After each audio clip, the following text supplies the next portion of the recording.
natin. That's why, in too much pain, too much sickness, kikilos ang Diyos.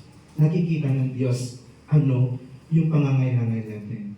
And one thing na isa sa mga solusyon ng Diyos, kamatayan.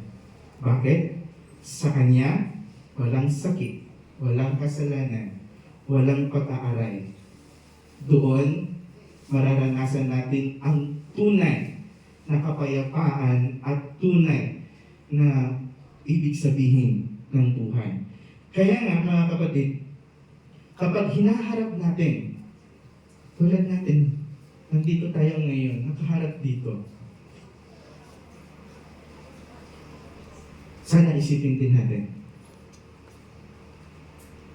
ganito din tayo soon. Not now, hindi tayo nagmamadali. Pero, balang araw, aharapin din natin ang kamatayan, ang sarili natin, na mga kalagayan.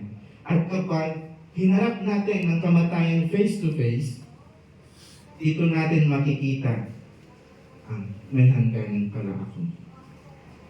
Dito natin makikita kung ano yung sinasabi sa atin ng Diyos sa buhay natin. Pangalawa, tandaan natin,